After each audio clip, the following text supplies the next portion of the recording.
Hi, my name is Cynthia Mason, and I'm with my colleague Kimberley Firth DeLisser, and we are trademark lawyers with Mason PC Trademarks and with Markably, our online trademark registration platform. We are today going to talk about something that actually just came on my desk today. One of the issues, we see it fairly frequently, but it happened again today. And so we thought, what a great time to kind of just talk about the difference between great trademarks and not so great trademarks. Yeah, one of the things that we frequently do is, we work with Microsoft Teams, and I am constantly sending sending little messages to Kimberly saying, what's your view on this trademark? Is this one going to be registrable or not? Because the reality is that a lot of business owners like to pick trademarks that are descriptive or suggestive. I can see the appeal to these kind of marks because really you think that you're saving in communicating to your public what it is you're selling by picking a trademark that tells people what you're selling. But from a trademark law perspective, those aren't so great trademarks. And Well, in fact, I would go as far as saying they're not trademarks because a word that is merely describing your product or service, it will not function as a trademark unless, you can show evidence of extensive use and it has acquired a secondary meaning. But outside of that, a descriptive word or phrase or design is really not a trademark. Um, exactly. But, within the realm, well, descriptive trademarks are what we trademark lawyer geeks like to call, they're not inherently distinctive. And there's a couple of different things that will cause a trademark or something that you want to be a trademark to be not inherently distinctive. And And just to interject, inherent distinctiveness when it relates to trademarks, it's really speaking to the trademark's ability on its own to act as a source identifier. So is the trademark adapted by itself without having to rely on evidence of use in the marketplace to distinguish you from your competitors? That's what we're talking about when we say inherent distinctiveness. yeah, that's a great kind of clarification because, we use words and terms that probably don't mean a lot to business owners. So I'm glad that you clarified that. So what are the types of marks that you can think of that fall within this category of marks that just really aren't capable of Bad. identifying a single source? Yeah, just marks that are bad. Okay, so let's start with the one that we just referred to, which, marks that are descriptive. So cold and creamy for ice cream.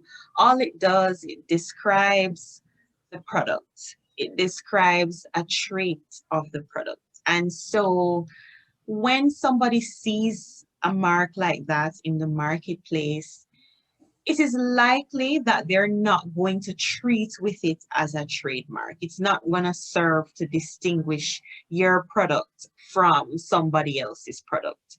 So just remember that the job of a trademark is to identify you as the source. It's not to describe the product or service that you're offering. Another type of trademark that I would say is bad is a trademark that is generic. So a generic trademark is a word or a phrase or a design that is just common to the trade. So even if it's not descriptive, strictly speaking, it is a word or a design that is used across the industry that you are in. So for example, grapes, like for wine, a picture of a grape for wine is not going to be distinctive. It's not going to serve to distinguish you from other traders. Furthermore, other people in the industry will likely want to use it. And so the trademarks office is not going to allow you to register it. One, and it's not going to serve the function of a trademark for your business.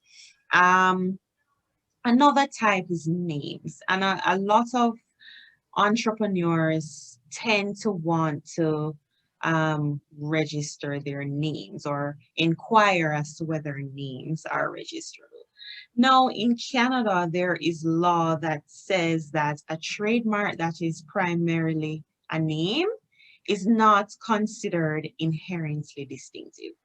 So, if you have a trademark that consumers will likely look at and see it having name significance, it's unlikely that you're going to get registration unless you can show that it has acquired distinctiveness through use, which is not very, very easy to show in Canada, so that when consumers see the mark, they no longer, or they're not looking at it as a name, but it now has a second meaning. They're treating with it as a trademark. So those are three examples, Cynthia, that I can think about. What about you? What? Well, another one that we actually see fairly frequently are geographic marks. We work with a lot of alcoholic beverage companies, and this seems to be a fairly common practice when it comes to breweries and other distillers. They really are very they like to pick trademarks that incorporate their origins and where they come from. And it's challenging from a trademark perspective because you can't really stop other producers in the same area from also using a geographic name to identify, where they're coming from. So geographic marks are also not great. But, outside of the whole realm of marks that, just really aren't capable just because of the words and what they are, they're not capable of identifying a single source. Another kind of category of marks that also are not capable of identifying a single source are marks that are just similar to others.